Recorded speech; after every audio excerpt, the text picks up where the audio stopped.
Go along with it." He didn't say anything to that. I felt the slow, weak pulse of his heart, the tepid blood ebbing through it. Things impossible to feel. But I felt them. Was it my own pulse, beating against his fingers wrapped around my wrists? I felt his vorpal, withering in the smoggy heat. I knew the feeling well. I had felt it before, a vibration on his skin. I'd heard it, in his music, that hum beneath his voice that made the air rise. How could I have not recognized it before? All along, I'd felt the pull of his vorpal on mine, but I'd never known it until now. And I knew something more. My vorpal was stronger than his. "You can't leave." He pulled my arms against his chest, against his slow-beating heart. "You don't have a profile. How are you going to live? Making wildflower salads in the park? Come and see." He pushed away from me. "And our families will do what exactly? Live on Microsoft Verizon's generosity?" He gave a derisive laugh. "We've really screwed this up, haven't we?" His hollow voice made me sick with dread. I sank back against the cold metal of a dumpster. "We shouldn't have done any of it in the first place." Cole's expression darkened. "We had to.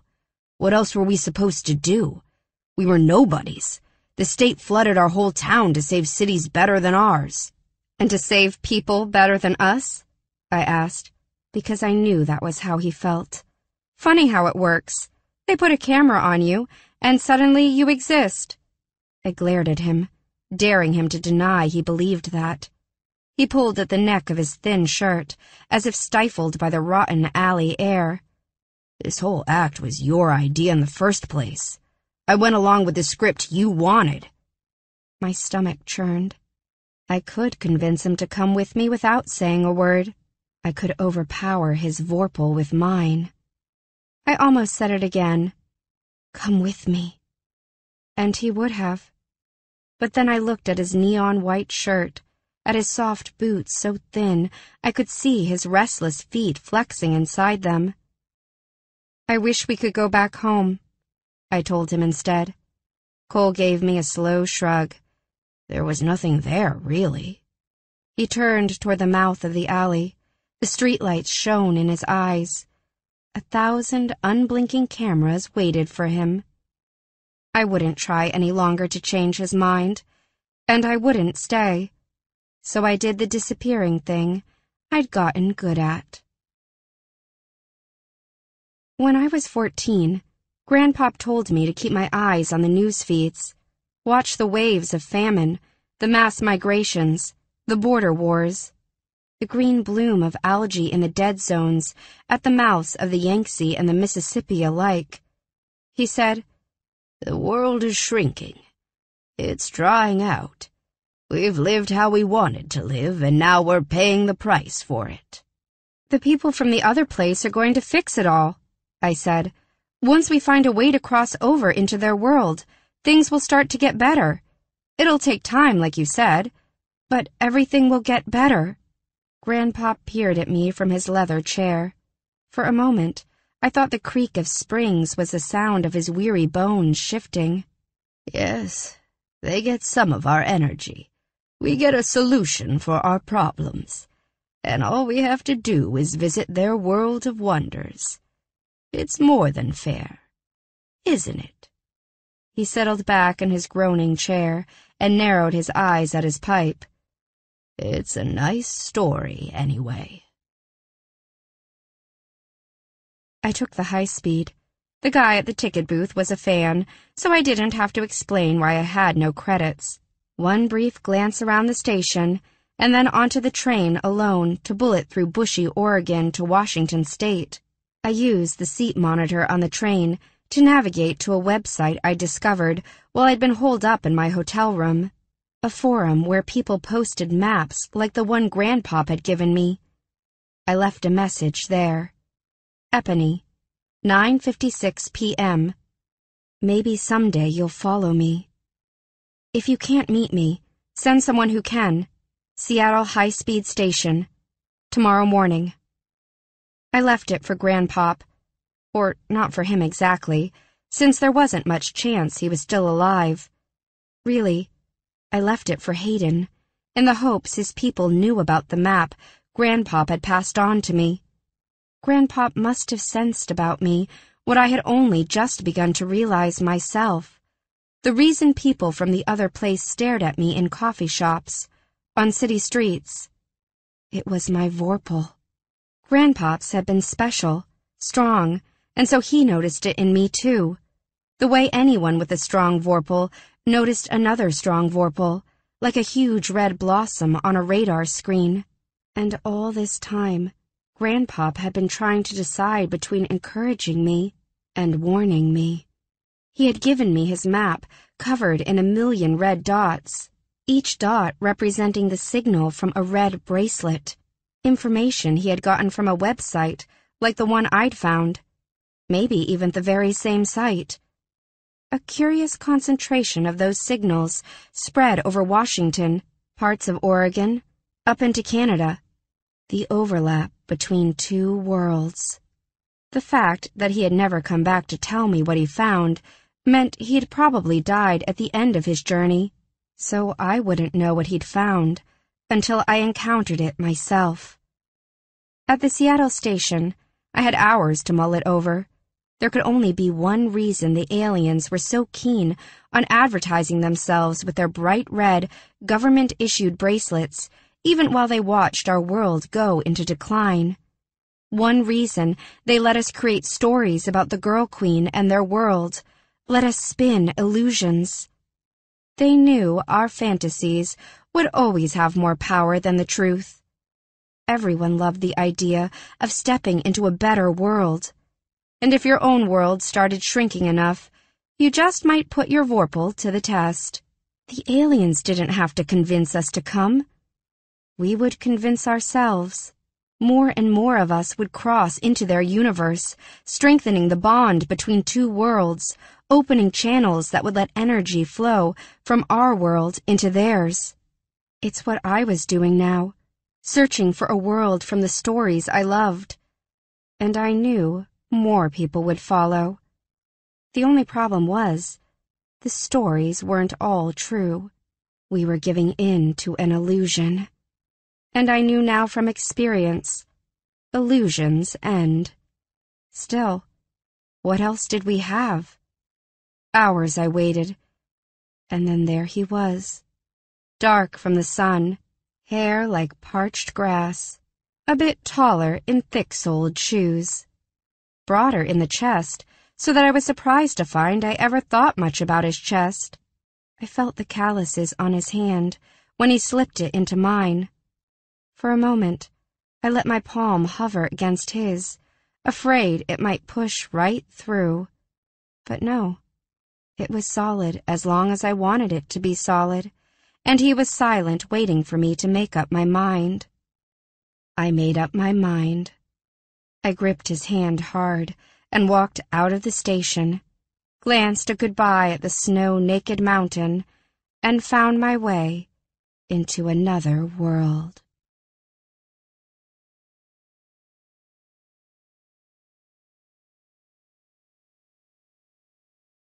"4. When we could hardly contain ourselves. 60 years from now. Reef.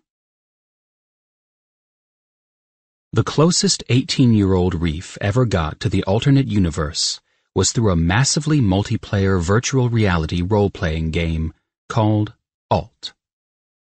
When he walked the streets of Seattle wearing his digital goggles, ordinary buildings changed into sleek alien architecture. But he wasn't really seeing the other place. He never would, with a Vorpal as weak as his. It was all a mirage, a virtual game for people like him who were left out of the real fun. Decades ago, the government had tried to help people cross over into the other place.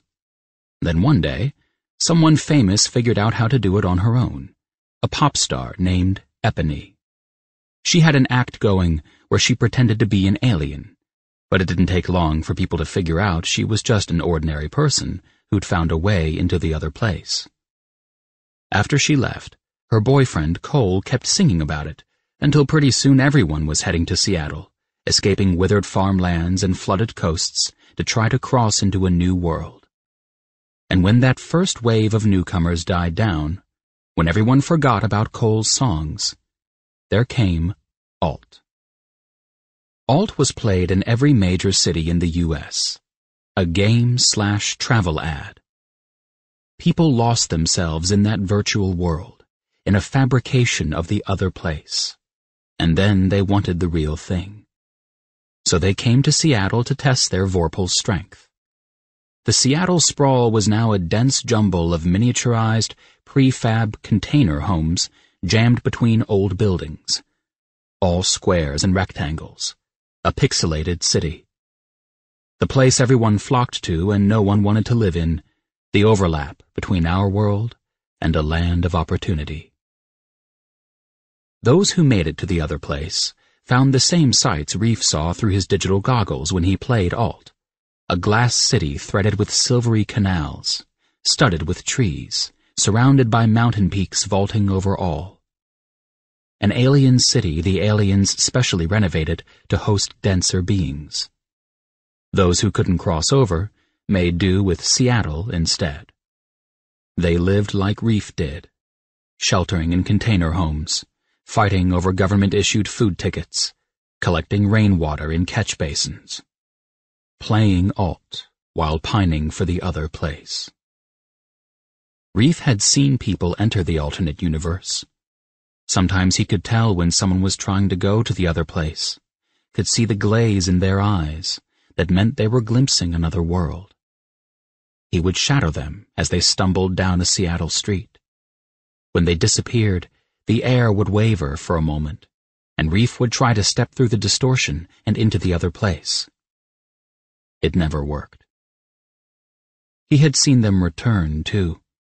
They came gray-faced and gasping, to collapse on the sidewalk, in a cafe, in the middle of the street. They couldn't stay more than a few months in the other place without getting sick and confused, no matter how the aliens worked at making their world hospitable. The nature of that universe made every human visitor miserable in time. So they returned to Seattle to wait out their sickness and cross over again. The smart ones came back to Seattle before the sickness overwhelmed them. They crossed quietly, using their Vorpals to push away anyone who noticed their sudden appearance. They brought back money from work they'd done in the other place, jobs ranging from menial labor to consultation on improving the alien city that hosted them for months at a time. The ones with the strongest Vorpals took temporary houses in gated communities, along the waterfront, on the floating isle in Puget Sound. The rest huddled into the cracks of Seattle, waiting for their next chance at a payday from the other place. Men were much more likely to have strong Vorpals, thanks to a genetic pattern involving X-linked traits, so it was mostly men who came to cross back and forth, to make money to send to their wives and children. But crossing over in the middle of some Seattle street with alien coins jangling in your pockets meant inviting trouble. Reef had once seen a man materialize on Beacon Avenue, blink in confusion at his miscalculation, and before he could disappear back into the world he had exited, crumple under the attack of 3 other men. You had to attack someone like that quick before he could use his Vorpal to dissuade you, before someone else jumped him and stole your payday. It was a common sight in the sprawl. Blood on the asphalt, bodies in the gutter. Reef found other ways to make money. "Sir, will you listen to my tale of distress?" A holographic woman in a low-cut silvery dress stepped from a doorway. "An infestation of trolls plagues these parts." The facade projected behind her was tiered, swooping glass, slick with a bright sheen of rain, an alien sight if Reef ever saw one. The holographic woman was straight out of a Girl Queen movie, complete with a pair of tiny wings that marked her as a sylph. Reef seriously doubted that elves and sylphs and slavering beasts roamed the other place, but they lurked in every corner of Alt's game world. Apparently, the aliens weren't interesting enough to make for video game characters. "Their filth is everywhere. Our children are sick," the sylph woman continued. "Do you know how to send the trolls back to the woods?" Ollie came up behind Reef, goggles in hand. "Sure, go to one of their spawn points, unleash a desiccation spell to strip their defenses, and call down a siege flame," he mumbled, fidgeting with the strap of his goggles. He was always making the strap too tight, which explained the deep circular impressions around his eyes, and the nickname Owl Eyes, Ollie for short. "But that's not what we're going to do." Reef raised his eyebrows. Why not? It was as good a way as any to send trolls running back to the Seattle park that served as the warped wood. It would take all of 4 minutes, and Reef could return to the sylph to receive a health elixir as his prize. "I've read about this quest on a forum," Ollie said. "If you tell her you don't know how to get rid of trolls, she'll send you on a quest to score a banishment spell. Do you know how much money people will pay for a banishment spell?" "Yeah, I have an idea."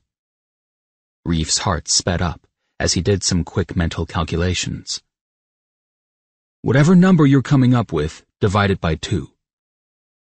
"You're just going to cut in on my quest?" The sylph shifted on the sidewalk, waiting for Reef to interact with her again. Ollie powered on his goggles, and now Reef saw him overlaid with an image of his avatar, a muscular warrior in a shell of armor. Reef's own avatar was a knight in sword-nicked chainmail. "I'm going to help you on your quest," Ollie grinned at Reef. "You're welcome. Good news is, this is the easiest way to score a banishment spell you ever heard of. She's going to send you to the immigration office, and then you just have to answer some riddles." Reef frowned. Too easy. Probably hiding a virus. "No virus, I checked the forums." "A leech, then. Those are worse." "Who cares? You only have to hold on to the banishment spell long enough to sell it to the highest bidder. It'll be out of your hard drive within an hour, and the leech with it." Reef turned up his jacket collar against the rain-flecked wind. "I'm not selling someone a spell that's infected with a leech." "Would you like to eat breakfast today?" Ollie said grimly.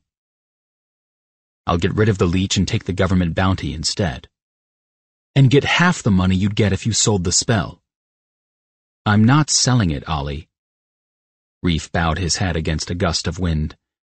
He tried not to notice the gouges in the holographic leather of his alt boots, or the muck on his sneakers underneath the projection. "You know what leeches do? Sit in your hard drive and don't bother anyone at all? Until D-Day, then they use your network to wreak havoc on government systems." The rain distorted the projection of the sylph so that she rippled as though with impatience. "Sir, will you listen to my tale of distress?" she asked Reef again. Ollie spoke over her. "What do you care about government systems? You don't even have running water. You pee in a bucket." Reef shot him a resentful look. "I use the bathroom at McDonald's." "When they let you in." Another gamer was coming up the street, ducking under awnings and searching for a quest to take on. His mercenary's belt bristled with dagger hilts, and he looked like he'd be as happy to steal loot as to earn it from questing. "An infestation of trolls plagues these parts?"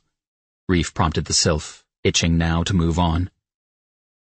"Do you know how to send the trolls back to the woods?" the sylph asked. Reef eyed the approaching gamer. "No," he told the sylph. "How do you get a troll back to the woods?" Ollie grinned and leaned toward Reef. "Sounds like a joke, I know. How do you get a troll to—" "The Sphinx can help you with this quest," the sylph cut in. She hadn't registered Ollie's presence. "Seek out her lair in the immigration office."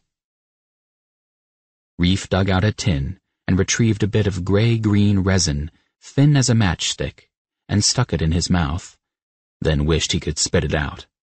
It tasted awful. You need to work on your punchlines, he told the sylph. He shoved the tin back in his pocket. 2 pitiful sticks left. Running out of resin would mean a trip to the hospital, but he tried not to think about that. He pulled Ollie on toward the hotel that served as the game's immigration office. The Roosevelt Hotel, a brick column slowly darkening in the rain, looked ordinary enough when Reef wasn't wearing his goggles. He peered up at a dozen rows of windows and wondered how many of the guests inside knew the place served as host to Alt's holographic immigration office. Several huddled forms detached themselves from the building to ask for food, coins, cigarettes. Don't give up your food ticket, Ollie warned Reef. But Reef already had it out of his pocket and was passing it to a pair of wind-chilled hands. He lent me one last week, Reef explained to Ollie. Is he going to lend you one tonight when you've got no dinner? Reef shrugged and pushed his goggles back into place. The hotel was transformed into the coppery immigration office, supposedly a mock-up of the one found in the actual alternate universe. For a moment, Reef could pretend he was in the other place, a new arrival looking for housing and a job. But the sound of car tires cutting through rainwater and of transients squabbling over food tickets anchored him in ordinary Seattle. Now we just need to get inside, Ollie said. The immigration office wasn't as easy to get into as it had once been. The managers of the hotel that housed it were sick of gamers invading their lobby and carrying out imaginary sword fights in the hallways. You couldn't get through the doors anymore until a hotel guest went in or out, and even then you had to be quick. Reef peered through the glass, trying to gauge whether any of the hotel guests was thinking of leaving. He watched a father in a long raincoat tie his little son's shoes. The rich always had sons. They paid for gender selection prior to conception, instead of losing sleep worrying about the weak vorpals daughters usually inherited. The only places Reef ever saw wealthy men with daughters were in government propaganda posters, like the ones plastered over the interior walls of the hotel. They showed a man toting a smiling young girl on his shoulder, with the caption, "Daughters bring joy." Reef could hardly take his eyes from the smiling faces, the crown of sunlight behind the girl's head. Never seen a girl before? Ollie joked. Reef looked away from the posters. Actually, he couldn't remember the last time he'd seen a girl walking the streets of Seattle. Even the prostitutes kept to their container homes and let work find them. Ollie was studying one of the posters now, peering in through the hotel's glass door.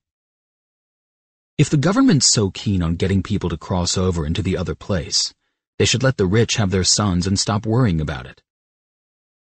Sure, it's not like we need girls for anything, Reef said dryly. Think about all the money the president makes from taxing everyone who comes back from the other place with pockets full of alien money, Ollie said. He glared at the copper globe hanging over the door.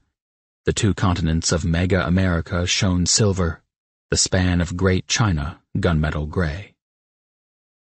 Wish I had the president's vorpal. Smug bastard. Why didn't someone mess with my genes? Reef shoved his hands deep into his pockets while he waited for the father and son to leave the hotel. Even with his electronic gloves on, Reef was cold. The wind went right through his threadbare clothes. But at least with fall settling in, he wouldn't have to worry about water shortages. He'd already set up the rain trap on his container home.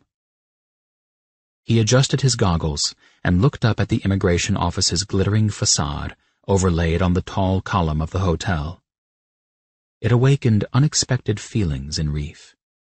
Envy for those who could escape the sprawl and live in a better world. A vague sense of dread he couldn't quite place. Do you think it's weird that the aliens don't seem to mind all those people coming into their world and funneling out their money? Ollie said, pinpointing the source of Reef's uneasiness. What if they get tired of us? We are giving them some of our solar energy, Reef said. It's fair enough. But deep down, he wondered how long that deal would last. It seemed to him that the solar channels between the two worlds had already opened wide, and the aliens had no need to keep people crossing into their universe. A holographic character with a bright yellow exclamation mark hovering over his head watched them from the corner of the building. He rocked on his heels expectantly, red sleeves fluttering under a battle-scarred leather vest. "What quest is he offering?" Ollie asked. "Don't," Reef started to say, but Ollie was already flexing his electronic gloves. "Have you heard tell of the fated blade?" the man said in response. Ollie groaned. "Not this crap again." "I could have told you," Reef said. "We continue to look for the fated blade." The man clasped his hands together in distress. "But where is it?" Ollie said. "How are we supposed to find it?" "Alas, I wish I knew." "What kind of quest is that? What land is it in?" Reef noticed that the father in the lobby was approaching the front door. "Ollie, come on. What spell do we need?" "Alls." Reef caught the door and scooted inside before anyone could protest. Ollie slid in after him, shaking his head in frustration. "It's just some top-level gamer playing a joke," Reef said. "That's the trade-off when you give gamers editing privileges." "Stupidest game edit ever," Ollie said. "What's the point?" Reef worried the grip of the digital sword in his belt. "Just making fun of the Girl Queen stories?" He shrugged off the uneasiness that was creeping in. He concentrated instead on evading the concierge, who was busy shooing the transients who had slipped through the door behind Ollie. "There's no fated blade in the Girl Queen stories," Ollie said, as he and Reef hurried out of the lobby. Reef raised his eyebrows. "You're telling me you've read all the thousands of books people have posted online and seen all the hundreds of movies and 3D movies and 4Ds, and you can say for sure there's never been some fated blade?" Ollie grunted. "Maybe. But if I had that kind of editing privilege, I wouldn't waste it on an impossible quest. When's the last time you made any changes to the game?" "I revert edits all the time." "That's changing things back, not making up something new." "Game doesn't need to be edited, in my opinion. Fewer people editing means fewer people adding in all these bugs that are screwing up everything." Reef shook his head. "Editing the game is half the fun. You get to make alt the game that you want it to be. Who do you think makes up half the quests you go on? High-level gamers with top editing privileges. And who do you think plants all the viruses and leeches you spend all your time trying to get rid of?" Ollie said.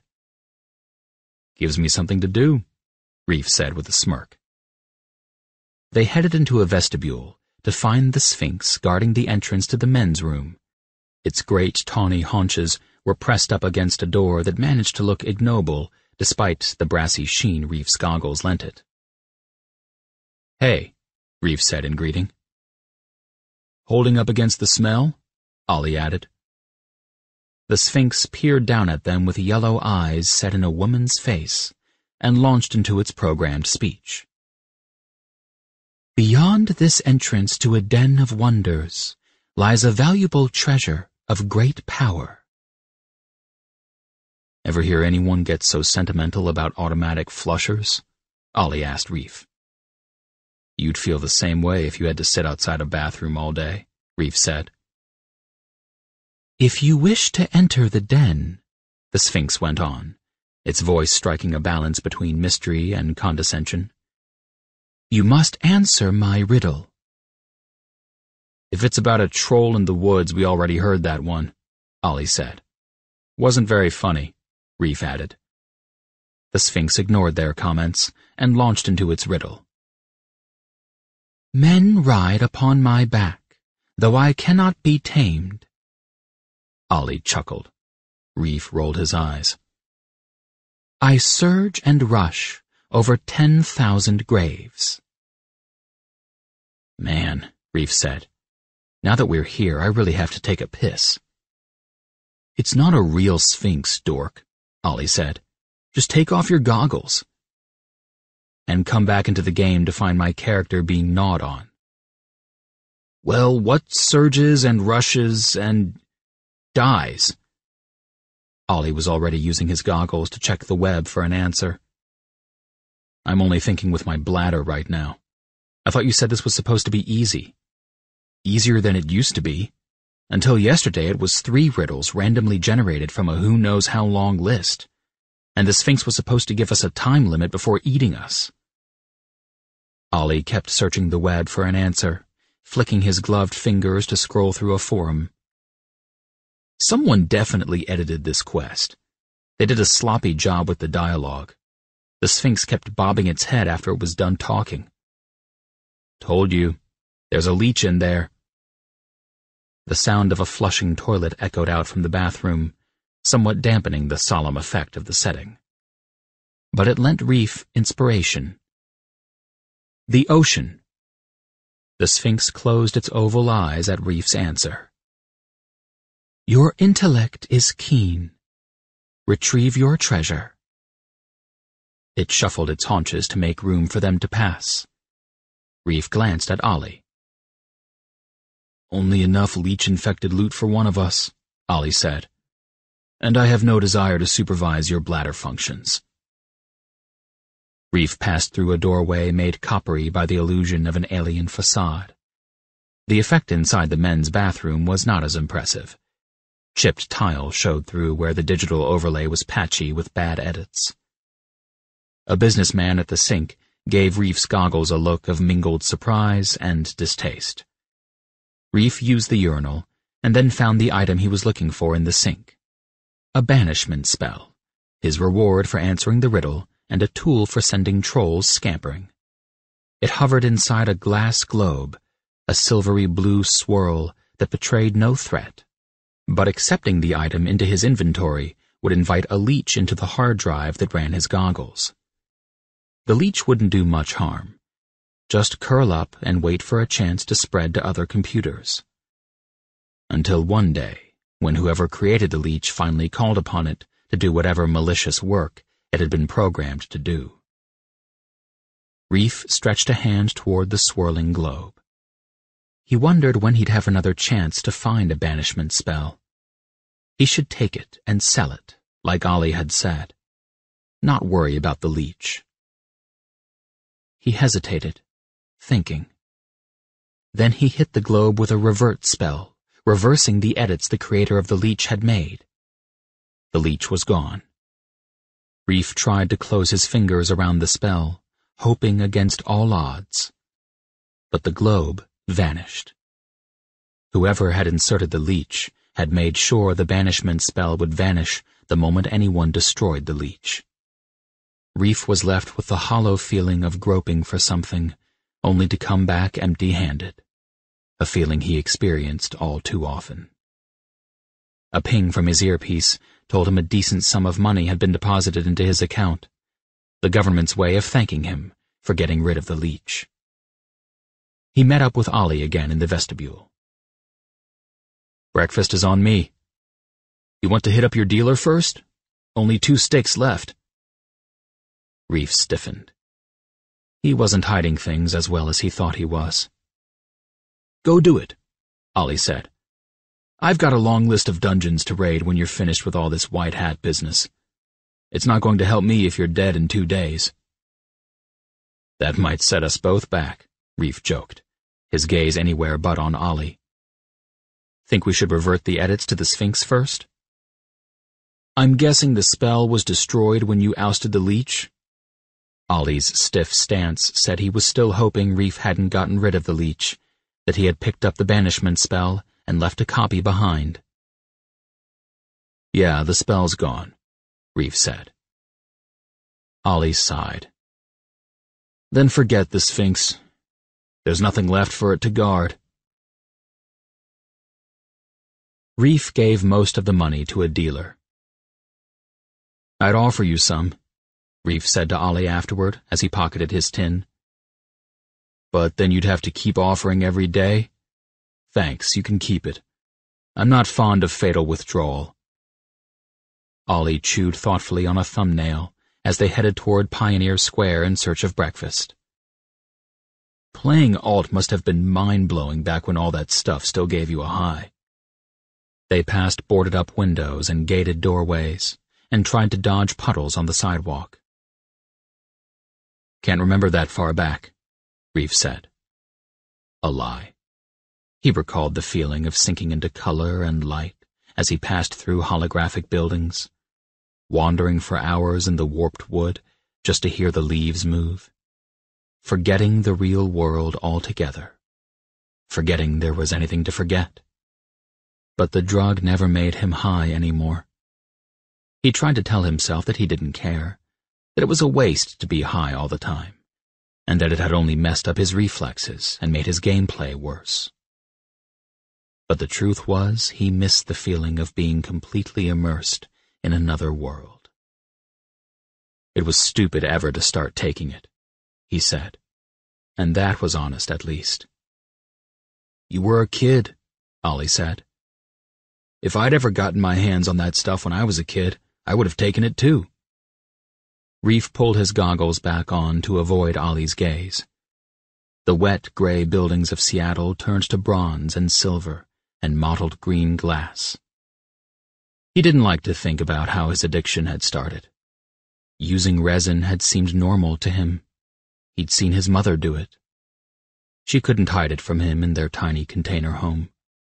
And it hadn't taken long to get dependent on resin to the point where stopping meant damaging his organs. What does it feel like now when you take it? Ollie asked. Reef scanned the street for new quests. He registered the flutter of sylph wings, of elven gowns, of fairies circling the streetlight like moths. Hurts my stomach. That's called hunger. Feels like my organs are waging wars over supply routes they've mapped out on my nerve system. Now you're being dramatic. Ollie nudged him into the street to avoid a group of men Reef had been too distracted to notice. They look like they wouldn't mind scoring a couple pairs of goggles. Reef ducked his head to hide his goggles. He'd had to part with a really rare, impenetrable cloak to buy this set. Plus, if someone stole his goggles, they'd probably loot his alt account. He and Ollie headed into a narrow alley made narrower by huddled forms crouching over food scrap breakfasts. Reef spotted a troll peering over the edge of a dumpster. He decided he couldn't bother to stop and attack it, considering how his stomach was rumbling. What do you think all these leeches are going to do? Ollie asked. Come D-Day. Crash our communications, energy networks, governmental defense systems? Forget it. I don't need to hear your great China conspiracy theories. Why do you think the government pays a bounty for every leech cleaned up? You do understand we're at war. Ollie peered around, as though searching for evidence of violence. It's a very quiet war. Reef snorted. Until China finishes planting enough leeches to create a huge botnet. Not every leech is controlled by the Chinese. And then once our systems are down, they'll finish us with a nuclear warhead or two. I said forget it. A white blur made Reef stop in his tracks and grab Ollie by his grimy jacket sleeve. What? Ollie said. White rabbit. He scrutinized a pile of old pallets. In there. Ollie pulled on his goggles and kicked the rotting wood aside. You're seeing things, bud. Reef tried to squash his disappointment. A white rabbit gave a free help to anyone who caught it. Ollie laughed at Reef's glum expression. It's not like it's handing out money. What were you going to ask it for? The username of whoever keeps editing in that crap about the fated blade? I thought you didn't care. It's bothering me. You said it was just some top-level gamer playing a joke. It's annoying, is all. A queen's mark would be better. Then you could get into the palace at the harbor.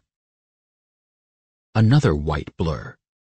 Reef scrambled after it. He saw a flash of fur, long ears pricked forward. Just as he rounded on it, the rabbit squeezed through the closing door of the embassy.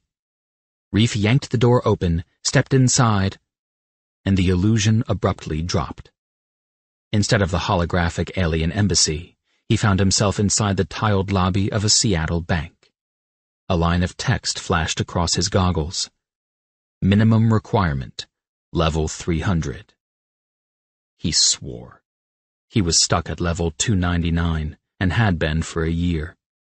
Without a big fat payment to the alt franchise, he'd stay stuck. He'd lost his white rabbit. Ollie was waiting for him out on the sidewalk. "Paywall," Reef explained. Ollie gave him a sympathetic smirk.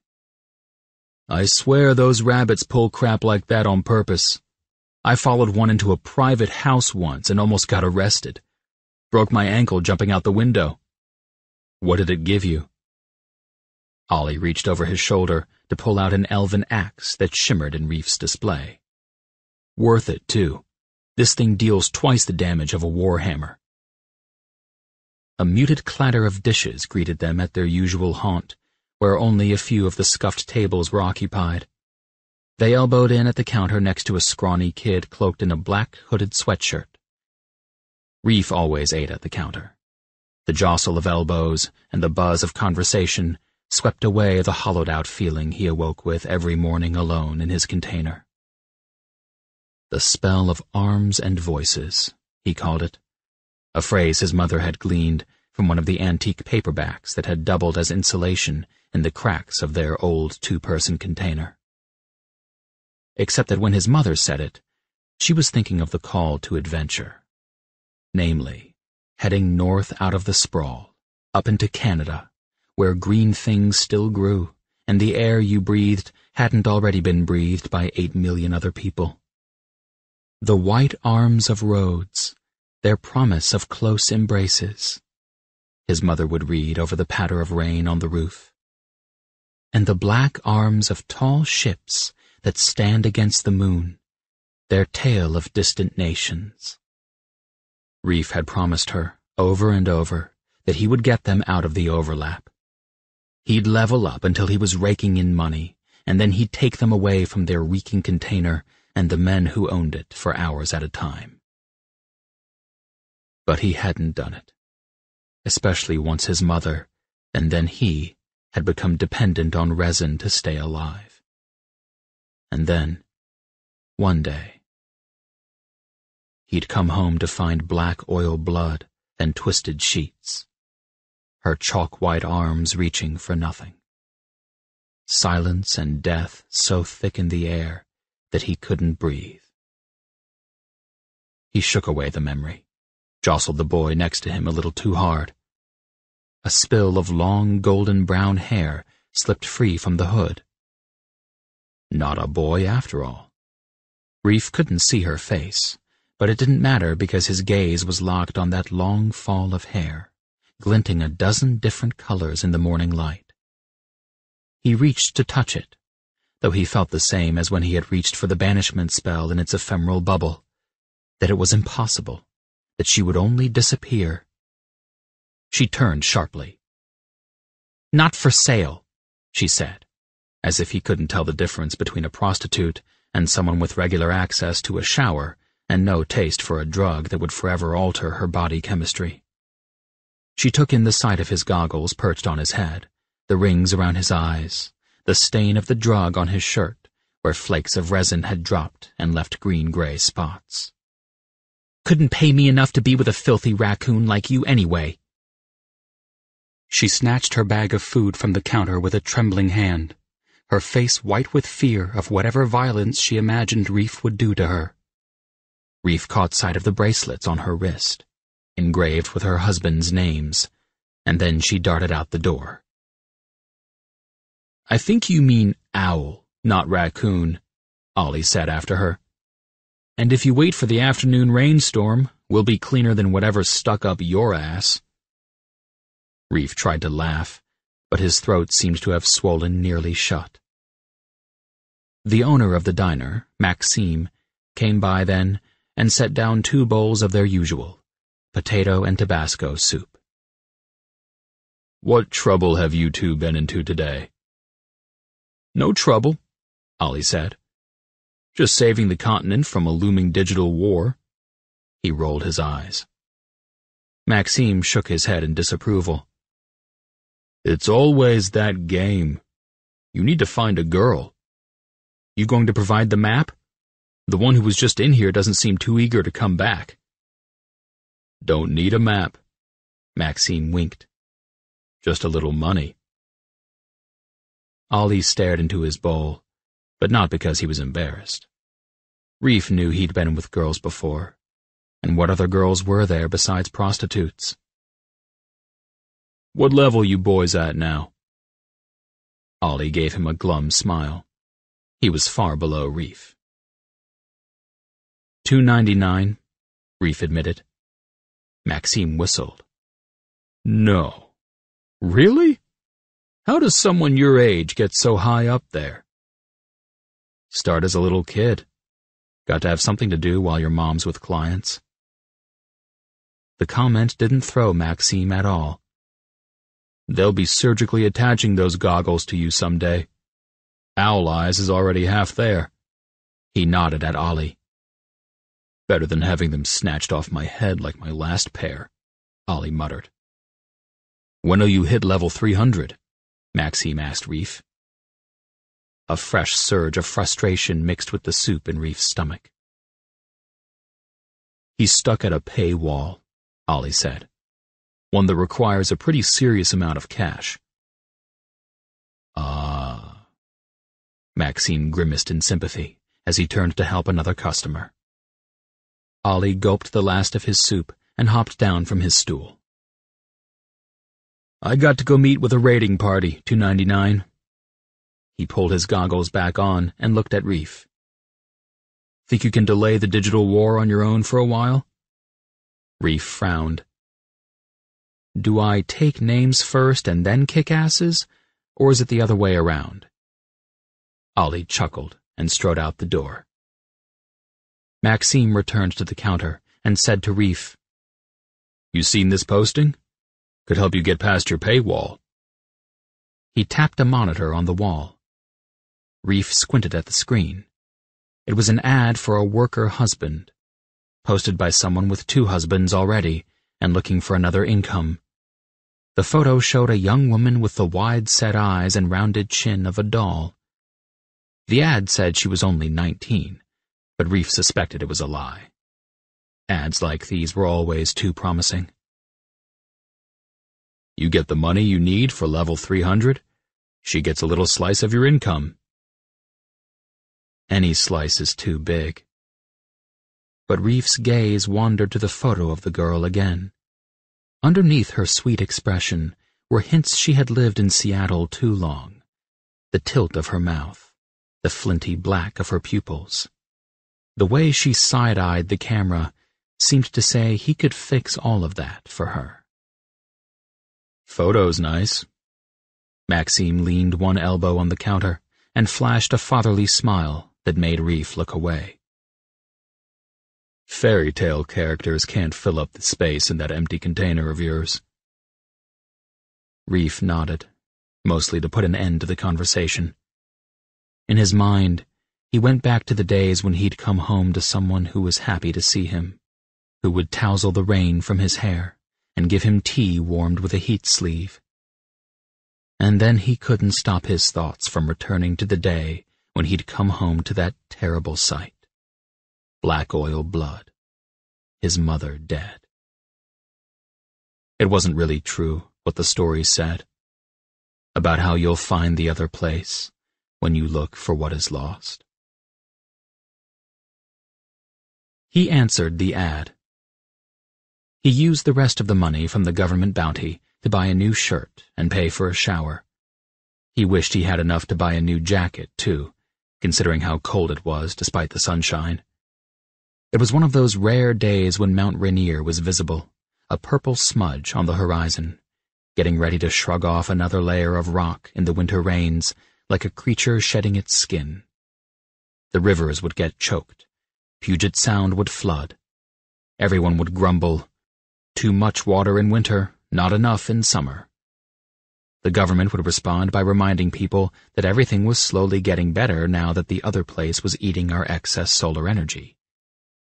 Or anyway, that everything was at least not getting worse.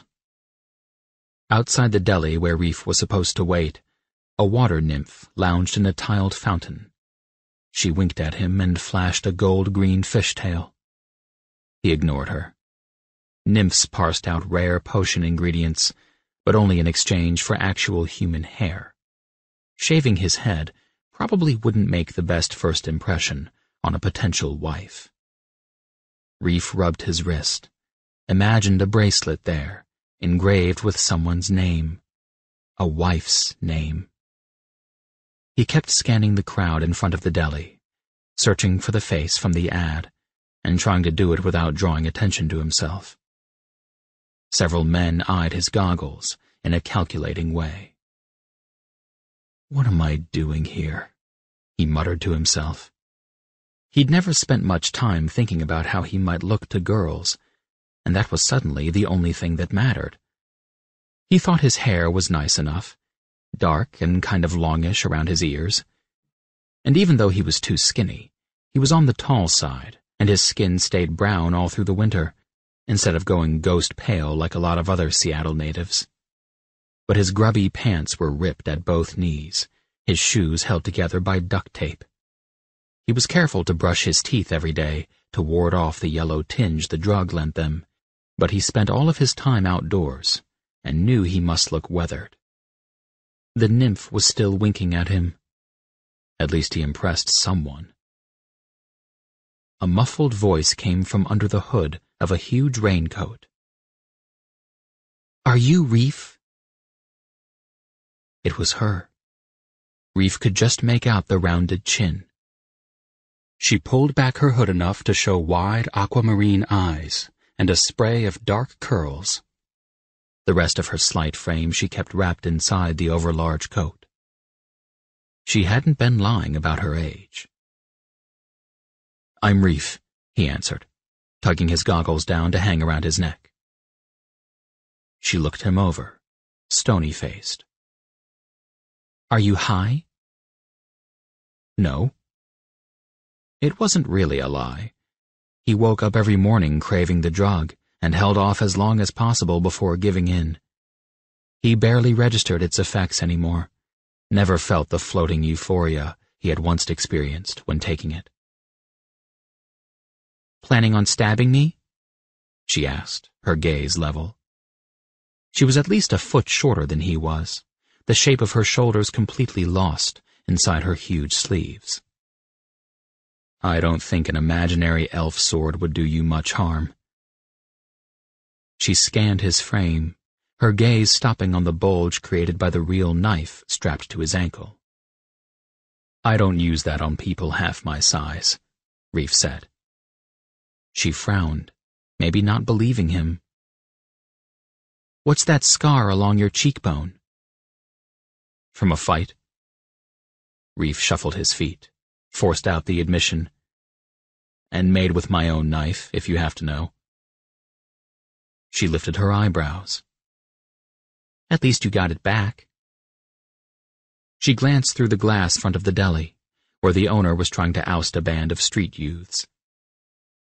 "I already called the cops, just in case you were planning on stabbing me." Reef whipped his head around, searching for any sign of them. They didn't much like grubby street gamers. "So we'd better get out of here." She turned and headed down the side street. Reef blinked at her back for a moment, and then hurried after her. She led him to an apartment building with a chipped colonial facade. Reef reached reflexively for his goggles, wondering what site Alt's creators had designed to overlay the building. But the clunk of a bolt sliding aside jolted him back to the real world, where the girl was passing through a door that led to a flight of stairs. "She's taking me to her apartment?" Panic flared in his belly.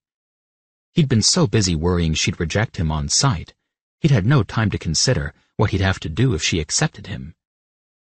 He'd never been with a girl before. He figured things pretty much worked themselves out once everyone took off their clothes. But what if he was wrong? An agonizing minute later, he was standing in the front room of a cramped apartment that nevertheless made his container seem like a glorified closet. The girl put several feet and a couch between them and watched his every move. "Sit there," she said, pointing at a table shoved into the corner of the kitchen space. Reef sat. The new angle gave him a view of the bedroom, where a haggard old man lay dozing in the bed. The girl followed Reef's gaze. Her face tightened. "That's Croy," she said in a soft voice. The man looked to be 40 or 50, with deep lines etched into his forehead and around his mouth. His head rocked back and forth in delirium. Gauging Reef's distaste, the girl added, "He brought me to the overlap when I was 14. My parents had sold me to a matchmaker, and he rescued me." Reef squirmed in his chair. "I didn't think—" "He doesn't hear us." The girl closed the bedroom door. "It's the drug that did that to him. Once you start, it's a slow death with it and a quick death without it." Reef fingered the tin in his jacket pocket, his mouth dry. He'd never let himself get up to such a high dose. He wondered how old the man really was.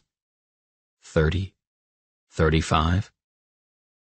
The girl took off her coat and laid it down. Reef tried to keep his gaze from roving all over her. He pushed back his jacket sleeves and tried to guess where the other husband was. "Home any minute to show me out at knife point." The girl came and sat across from him, still keeping a wary distance. "I'm Cadence," she said. It didn't say in the ad. He'd been wondering. She shrugged. "Guess that part's not for sale, then." Reef chafed at the word sale. This wasn't about money. Not just about money. He wasn't going to marry a girl just so he could get past a paywall. Cadence held out her palm, expecting something. "You're at $2.99? He'd told her in his message, when he'd answered the ad. He pulled his goggles over his head and handed them over so she could check his stats for herself.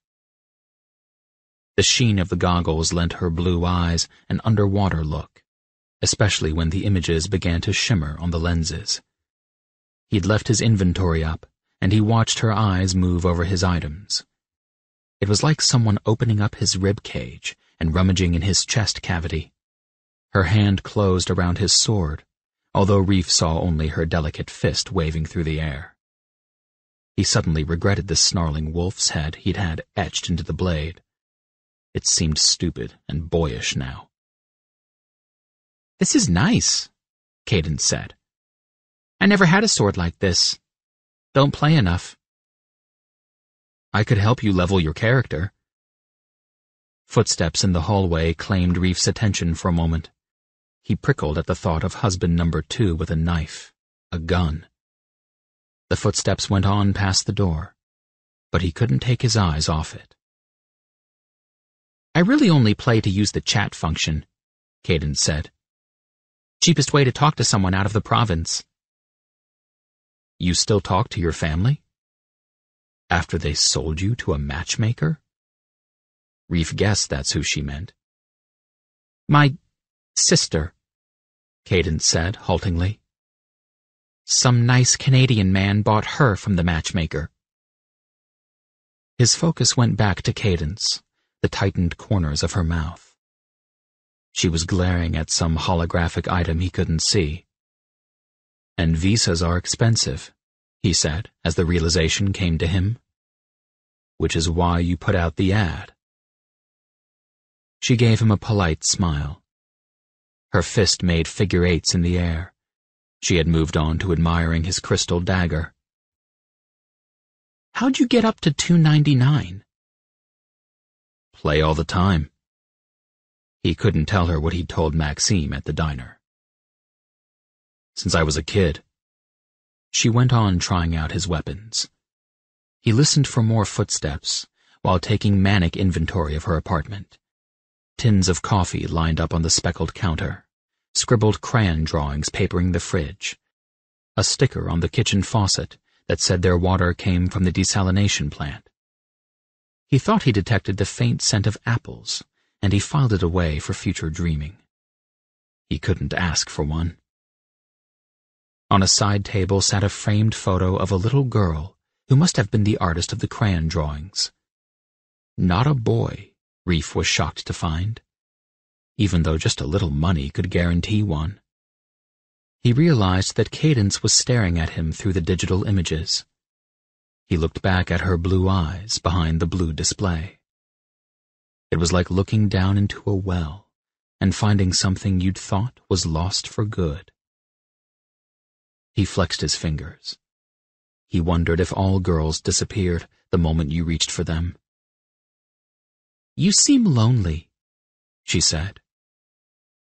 "So do you." Her hand was on his arm. The wind beat against the one little window. It made the apartment smaller. Cadence pulled off the goggles. Her voice was quiet under the howl of the wind. "I can't sleep with you. He wouldn't like it." He followed her gaze down to the back of her wrist, where a name was tattooed in sharp, angular script. Edric. Something inside of Reef closed tight as a fist. He slid his arm out from under her hand, then immediately regretted it. Her skin had been so warm, and the hint of sadness he had seen in her face now flooded her expression. She went to the window and peered down at the street. "You'd better go. He doesn't know I brought you here." She turned back to Reef with a tiny disc that would fit into the side of his goggles and call up some document. "If you submit this, I'll automatically get 20% of any money you make." A marriage license, then. Reef hesitated, his fingers twined in the strap of his goggles.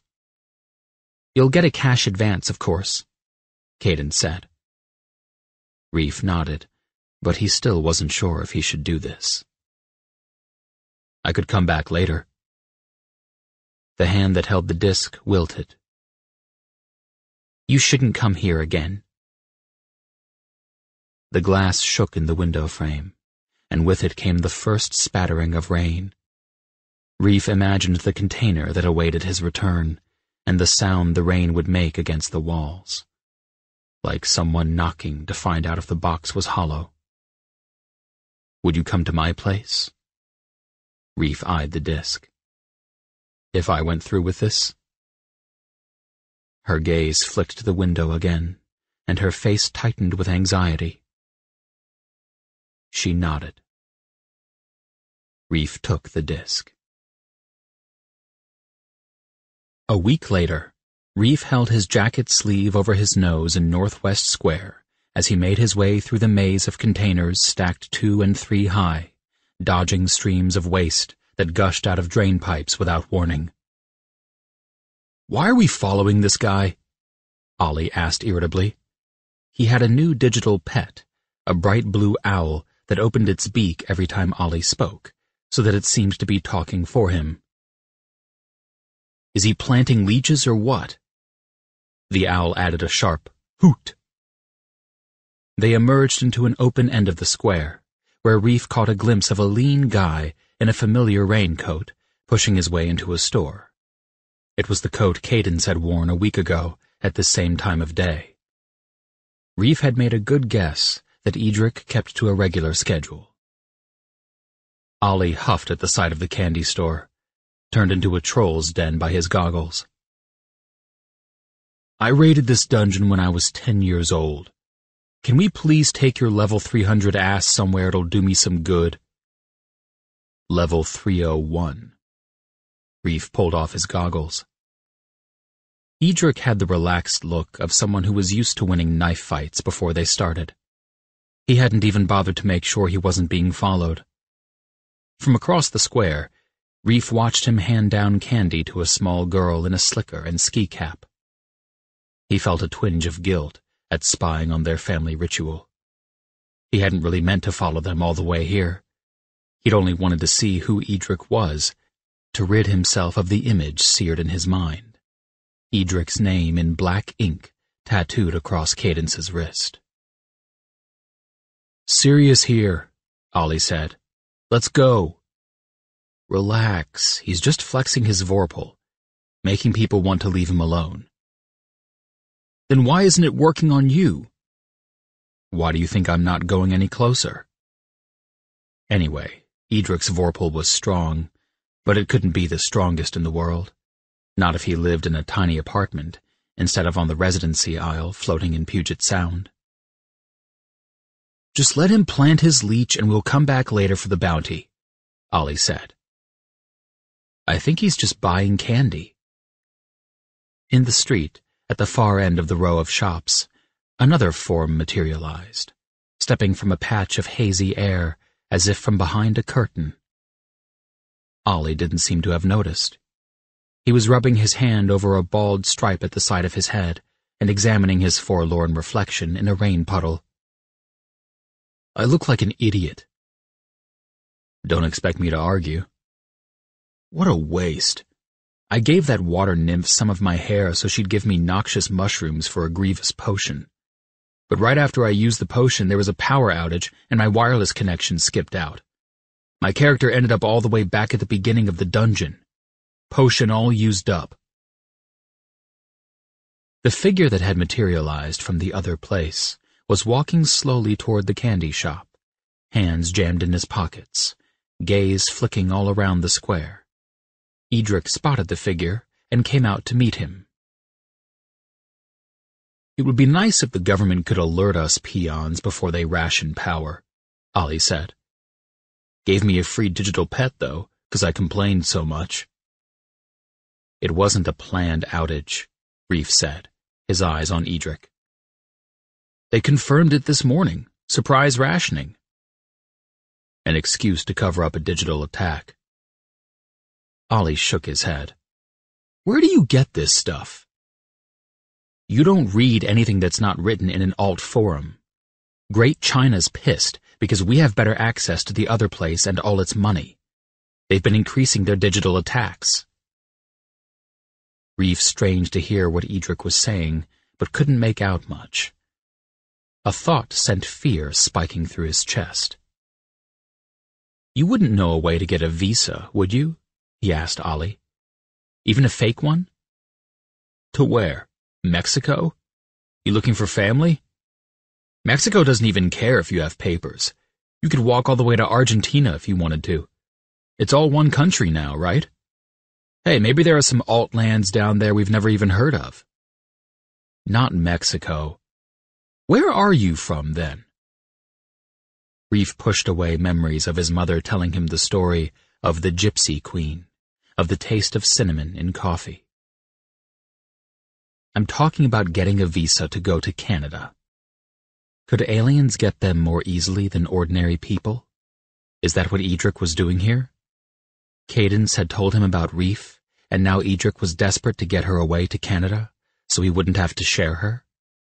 Reef gripped the metal tag tied to his wrist and engraved with Cadence's name. "Canada?" Ollie scoffed. His owl hooted, as if sharing his derision. The sound came through Reef's dangling goggles. "Forget it. It may be all one country, but Canada's another planet. You think the president wants people like us crowding his cushy headquarters?" Reef felt a flicker of annoyance. "You keep talking like there's only one of them. There's like a whole cult of them genetically conditioned to run this country. You know that, right?" "I like to hold on to my fantasies." He turned to admire some passing figure Reef couldn't see with his goggles off. A chesty sylph, most likely. Reef crept along the line of containers. Edric was too distracted to bother with Vorpals now. Behind him, the little girl had come out of the candy store gripping a sucker in each fist. She had dropped a blue glove on the sidewalk, the tiniest glove Reef had ever seen. Edric went on talking to his friend in low tones. He was speaking some mixture of English and an alien language Reef had heard before, a slur of Z's and S's. When the other guy answered, the only English he used was floating isle. It wasn't hard to figure out what they must be talking about. Smuggling goods from the other place and onto the elite residency isle that floated in Puget Sound. Not visas after all. "Nice clothes," Ollie said behind Reef. "You're not planning on jumping them?" Reef grunted. "Think the 4-year-old will put up a fight?" "Wait, I know what this is." Ollie snickered. "Those are the guys, aren't they? The ones you're sharing a girl with." He wheezed with laughter. "Just the one on the left," Reef muttered. "The other one's an alien." "Huh, really?" Ollie peered at him, but quickly lost interest. "2 other guys. You're paying to be the 3rd guy in line." He laughed into his sleeve. Reef's annoyance turned to anger. "You know prostitutes aren't monogamous, right? Look, as much as I love spying on your boyfriends, there's an ice giant at the bus station I'd like to introduce to my new sledgehammer." "Fine. See you later." Reef's gaze went back to the tiny blue glove the girl had dropped. The caption on those government posters kept popping into his head. "Daughters bring joy." The girl licked the 2 suckers in turn. Yellow, orange, yellow, orange. Reef slunk away from the maze of containers and scooped up the glove, held it out while he slow-stepped toward the girl. Her eyes were the wide-set eyes of her mother, round now in consternation. Daughters bring joy. He wondered how her eyes looked when she was laughing. A hand slammed down on his wrist, and the next moment, Edric had Reef's arm twisted behind his back, his face pressed against the pebbled wall of the building. "I'm Reef!" he blurted. "Who?" Pain spiked from Reef's elbow to his wrist. "Reef!" He held up his other arm so Edric could see the bracelet with Cadence's name on it. Edric let go. Reef turned reluctantly to face him, and saw that Ollie hadn't left after all. Edric saw too. "This your friend?" he asked Reef, smiling as if at some secret joke. Ollie took a step closer, sizing up Edric like he could do anything. "Yeah," Reef said. He hoped Ollie had dismissed the ridiculous glowing owl. Edric's face was the flat, ordinary face of any other West Coaster. Skin Seattle pale, but race impossible to discern. He scrutinized Reef's tattered clothes, the goggles around his neck. His smug smile grew. "You're going to get her the visas she wants? Enough for all of us?" "If I could get a visa, I wouldn't be living here." "So that's a no?" "Good. If you had said yes, I would have known you were a fraud." The little girl watched this all with fascination. She stared openly at Ollie's goggle eyes. Reef handed her the dropped glove, and she accepted it cautiously. A ping sounded from Reef's goggles, and he glanced down at the lenses to find that Edric had messaged him. The intrusion brought his simmering anger to a boil. "This is a list of alt items I'm keeping an eye out for," Edric said. "I've got some clients on the Isle who pay big for these, so put yourself to good use." Reef gritted his teeth. But there was no way he was going to fight a guy with a stronger Vorpal, and he couldn't in front of the girl anyway. She was still staring at Ollie's goggles. She held up a round sucker over each of her eyes and peered out at him. "You're at level 300? Edric asked Reef. 301, Ollie said for him. "How about you?" Edric shrugged, dismissing the challenge in Ollie's tone. I don't have much time for games. Reef didn't believe him. The goggles sticking out of Edric's jacket pocket weren't the slim design most people chose. They were big, powerful, built for gaming. Edric followed his gaze and shoved the goggles deeper into his pocket. I help my clients level their characters sometimes. You ever figure out the Fated Blade quest? Ollie asked. Reef shot him a look that said, Are you serious? But then he noticed that Edric's alien friend had perked up and was waiting for Ollie to say more. Can't say I've run into that one, Edric answered. Ask him, Reef said, nodding at the alien. Edric studied Reef for a moment. Then he turned to the alien and said something in his language. The alien didn't reply, just moved his gaze from Ollie to Reef. Edric shrugged. I guess that's your answer. He flicked Reef's goggles. Keep in touch. He walked away. The maze of containers swallowed him up, the alien following, the little girl last of all, waving one blue glove at Reef like an old-world royal waving a hanky. A burst of curiosity hit Reef, something to do with the Fated Blade and Edric's alien friend.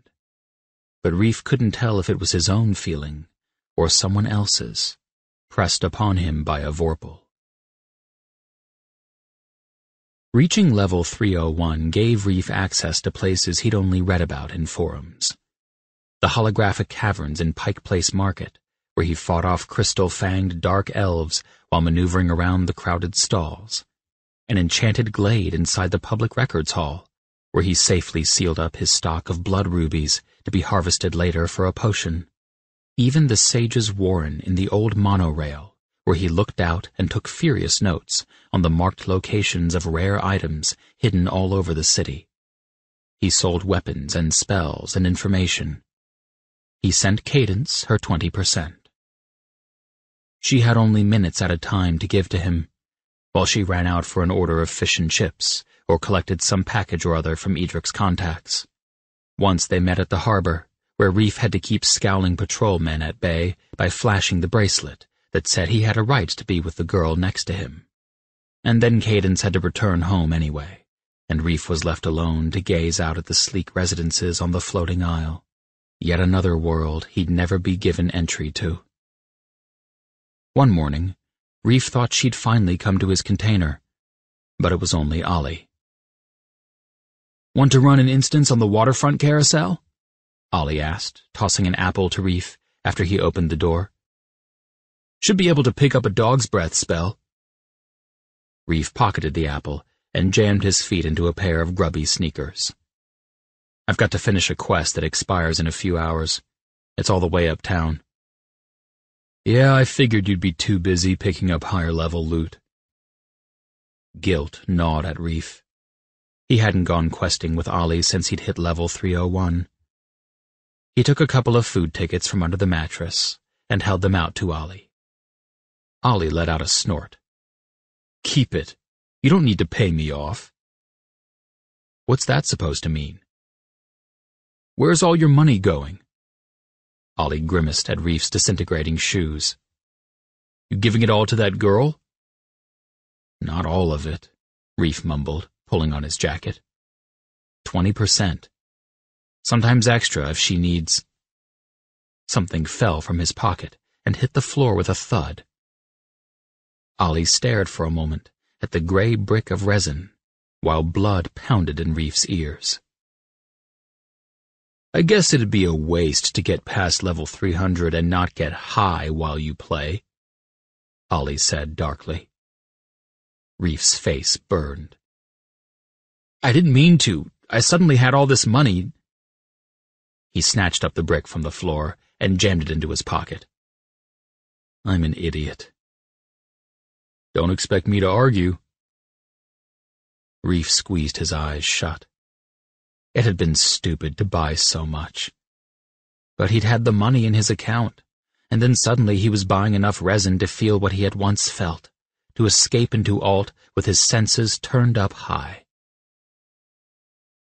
"I'm gonna go," Ollie said. "Let me know if you want to run an instance sometime. Free of charge, okay?" He turned and let the door slam shut behind him. Reef took his goggles down from their hook, frustration and shame welling inside him. A message from Cadence flashed on the lens piece. She had wanted to meet at a nearby park, but was gone now. His frustration grew. He sent a message back. "This is crazy. Isn't there some time when Edric won't notice you're gone?" A few minutes later, her reply came. "Tonight. There's a quest he's been wanting to do that doesn't show up until after 9. I'll remind him."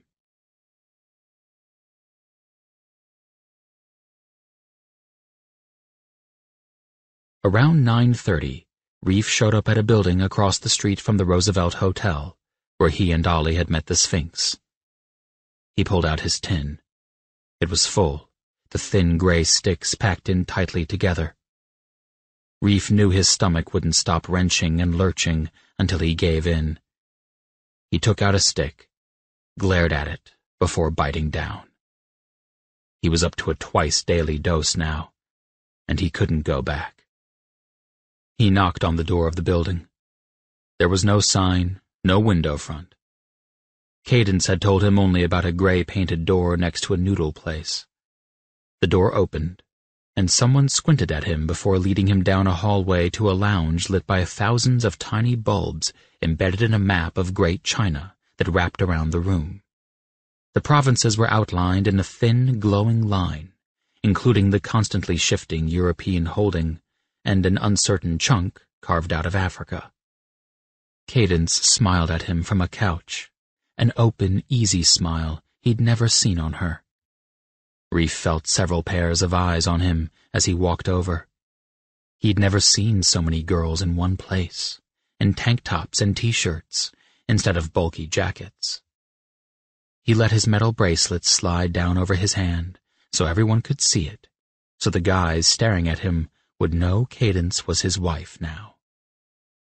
"You didn't bring your goggles," Cadence said. She'd shed her usual oversized jacket and looked almost bare in a thin t-shirt and jeans. "No, I didn't."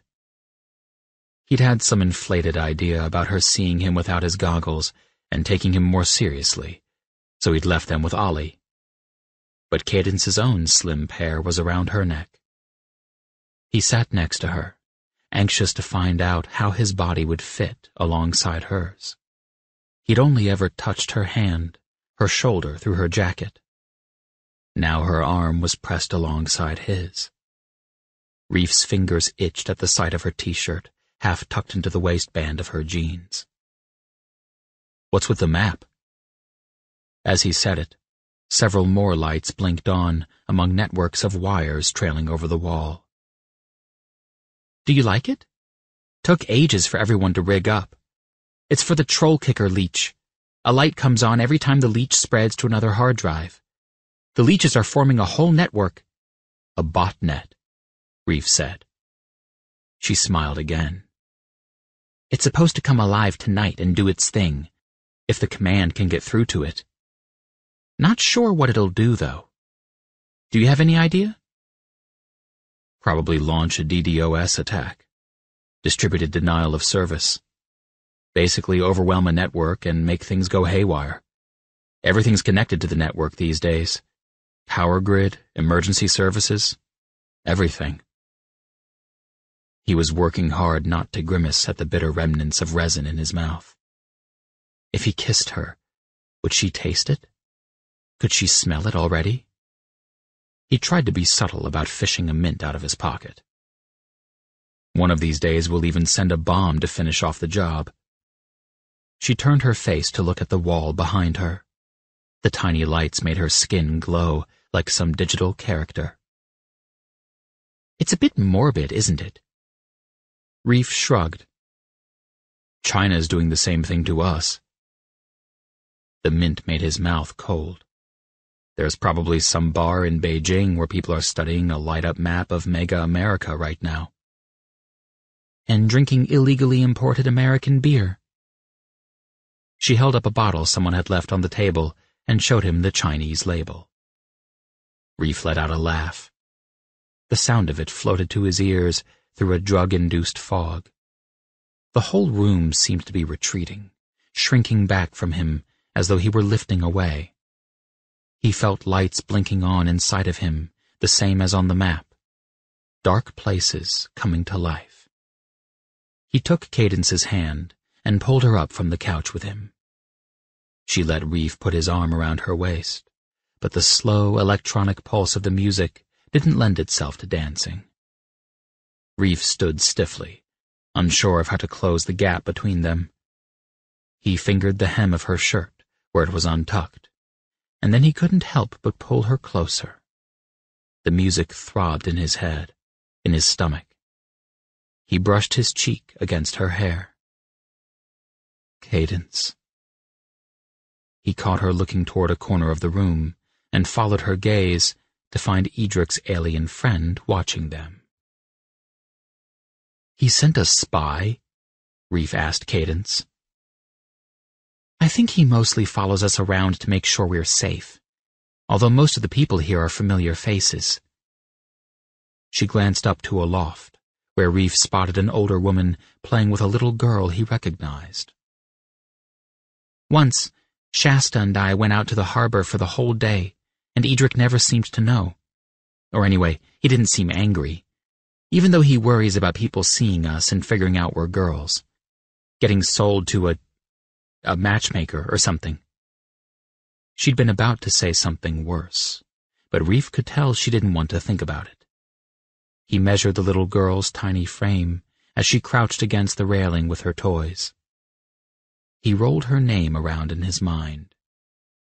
Shasta. Fear for her clutched at his stomach. The gruesome things that could happen to her on the streets of a city like this. "I wish I could talk to him, but I'm no good with languages," Cadence went on, her attention on the alien again. Reef's hand against her back was getting so heated he worried she would pull away, but she slid her palms up over his shoulders like they were dancing. His heart jostled. "Did you know that the reason they used to wear those red bracelets was so people would know they were aliens? That's why you always see them in government posters wearing red bracelets. Even though I've never seen one wear anything like that in real life. Edric's friend has one tattooed on his arm." She frowned.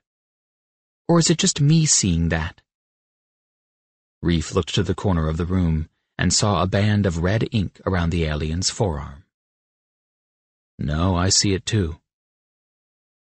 "They can make themselves look like anything they want. Kind of like an alt avatar." Cadence lifted her goggles to her eyes. "Should I find out what imaginary tattoos you've got?" Reef's hand went automatically to the digital label that showed under his chainmetal sleeve in Alt's game world. A free add-on he'd gotten for turning leeches over to the government. "Leech hunter, huh?" She lowered her goggles again. "A do-gooder." He felt his face going hot. "It pays. Sort of." She seemed to calculate something in her head. The price of a visa in leech bounties, maybe. She looked around at the lights coming to life on the wall. "Do you think it really does much good in the end?"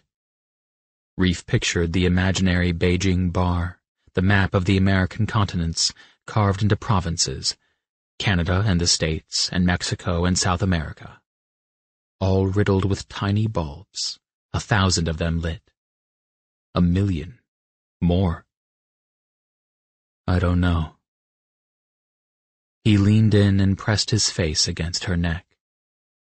She smelled like ozone, the clean smell after it rains. Her arms tightened around his shoulders. He kissed her lightly on the jaw, shaky with nerves. He kissed her on the mouth and kept kissing her. Her frame was so slight in his arms, he was afraid to hold her too close, and then he was thinking about her leaving, escaping to Canada without him. The voices that hummed around them echoed wildly in his head. His own voice came in through a tinny filter. "How close are you to getting a visa?" Her hands tensed against his back. "It's what you want the money for, isn't it?" Reef asked. She'd never really said, even though they both knew it was true. She slid her arms off his shoulders, her gaze on the alien watching them in the corner of the room. "You know why they stopped wearing those red bracelets?" She closed her hand around the metal tag on Reef's wrist, hiding the letters there that spelled out her name. "Everyone wanted something from them. They thought the aliens could make anything happen with their vorpals. Could make everyone get along, stop wars, make neighbors turn down their stereos." She gave a little laugh. Reef looked down at her hand covering the bracelet. "I don't mind if you want something from me."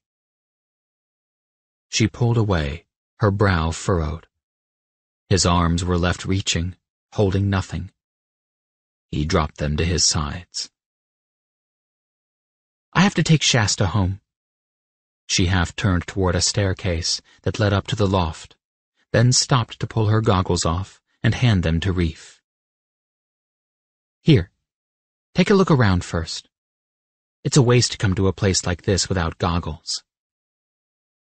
All he wanted to do was pull her close to him again, but he dutifully put them on. The room was transformed into a fairy cove, the carpet a sheet of silvery water that broke around his shoes. The lights on the walls, far from ruining the effect, gave the impression that a horde of glowing fairies had infested the place. Only the music and the buzz of voices intruded on the spell. Reef tried to shut them out. He was so dizzy, his brain still clouded.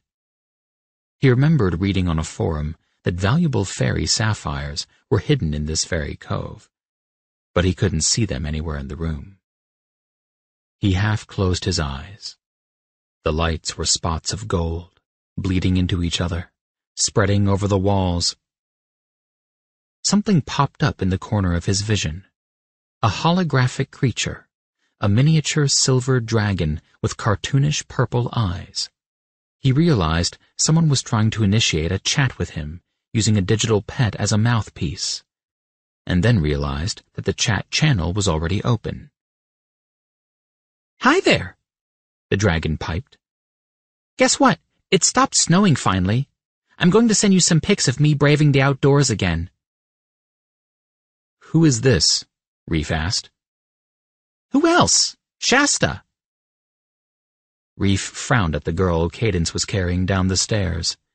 He tried to make his foggy brain work. "I've decided you're going to be in Canada in time for Christmas," the dragon said. "Okay? Do I have to make you promise?" It clicked. Shasta must be Cadence's sister's name, too. She was the little girl's namesake. Reef looked at Cadence bundling her daughter into a coat, while the girl tried to stuff wispy hair back into her ski cap. "Cadence?" the dragon went on. "There's no one here. You're the only one I have. You and about 6 lopsided snowmen." There was a pause, and then, "Are you there?" Someone else was trying to hail him on the chat channel, too, but Reef was already tugging the strap off his head. "Here," he said, thrusting the goggles back at Cadence.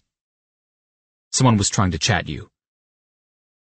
He noticed Edric's alien friend pulling off his goggles, too, although Reef hadn't seen him put them on. Had he been the one trying to hail him just now? Reef supposed a translation program would be the only way they could communicate. Cadence was already carrying her daughter toward the hallway, her goggles twined around her wrist. Reef abandoned the idea of getting them back. What would he even have to say to me? He had only one idea. "Hey," he caught up to Cadence. "Did you ever read anything in the Girl Queen stories about a fated blade? I don't remember. I stopped reading those stories a long time ago. Has Edric ever mentioned it? She turned to him in the mouth of the hallway. Edric always says nothing is fated. It's just that some things happen in the right place at the right time. He looked at her holding some other guy's kid, going home to some other guy's apartment. And some things don't. She reached over and trailed her fingers over Reef's arm, where his leech hunter patch would show if she were wearing her goggles. I wish I'd met you before I'd met Edric. I think everything would have been different. He caught her hand, moved close enough to kiss her again, but felt unsure this time. A few bulbs winked to life around her. If I get visas before Edric does, will you leave him? Reef blurted. She didn't hesitate. Yes. He must have looked surprised at her quick answer, because she added, Would you want to raise a daughter here? The wispy hair escaping from Shasta's ski cap was a halo, lit by 1,000 bulbs. Reef's gaze traced the outline of the girl's tiny nose, her rounded chin. She looks more like you than Edric, he said. Cadence frowned. She's Croy's. More surprise, and then guilt for thinking she'd take Edric's daughter from him if she got the chance. Croy couldn't know any more that he had a daughter, not in the state he was in. Cadence looked away, and he wanted to tell her that he didn't really think so poorly of her, but he could only step back and stuff his hands in his pockets. And then she was gone, down the hallway and out the door. Edric's alien friend slipped past Reef to follow her, but then stopped and turned back. Edric, he said to Reef. Reef was hit with a sudden flash of suspicion and alarm. Not his own. He studied the alien's face, but it was stoic as ever. He's not a good guy, he said to the alien. I get it. The alien disappeared down the dim hallway. Reef stood against the wall, felt the music humming in his bones, saw pinpoint lights, whether his eyes were open or not. He thought about Cadence warm against him, and about Shasta needing a father. He thought about what the three of them would look like on a poster all together. He wanted to leave, but he waited until his head felt a little clearer. As he walked out, the lights on the map all flashed red. Your move, China, he mumbled to himself. The dream came to Reef a week later. His container was perched at the top of a 1,000-container stack, so close to blue sky, Reef was almost above it, lost to gravity. It was just him and sunlight in a field of vapor and gas and the tiniest water droplets. They were all wrong about the way to pass into the other place. This was the way, through color and light. He pulled a lever, released the prongs that clamped his container to the one below it, and lifted away. A heavy knock on the door dragged him back to earth. He lurched upright in bed and pushed aside a can of soup to peer through a peephole at the back of a shelf. Alls? But it wasn't Ollie out there hiding under the hood of a huge coat. Reef jolted back. His head slammed against another shelf. He let out a few whispered curses while he undid the locks and popped the door open. Too early? Cadence asked from under the hood. No, I'm awake. Or I am now, anyway. She was shivering in the cold, and he wanted only to pull her inside and wrap his arms around her. But a familiar ache was starting up his bones. He stopped himself from looking around for his resin. Food would take his mind off it. There's a place around the corner that serves breakfast. Just like eggs if you close your eyes while you eat it. A paper bag appeared from under the coat. "I brought egg rolls. Close enough?" "All right, hang on." His heart zigzagged inside his chest. He shrank inside and hurried to shove aside partitions to make room for another person to fit inside his cramped living space. He pulled down a bench top over the bed, a table over the basin that served as a sink. Some of his stuff had come down from their hooks to leave enough headroom. "I'll be pissed if this turns out to be a dream," he thought. Cadence ducked inside and slid onto the bench. He sat on the table. His knees had never been so close to a girl's knees before, not even the night he had not quite danced with her. "Is that a real book?" She tugged a paperback out from where it was wedged under a drawer. The drawer tilted precariously. "Looks like you." The cover showed a man with a gas mask dangling over his chest. Reef looked down and realized he'd slept with his goggles around his neck. He let out a laugh, and Cadence laughed with him. He reached to move a shelf jutting near her head, but his hand went instead to her hair, and then to her cheek. He nodded at the book. "That's the Aeneid. I sing of arms and the man."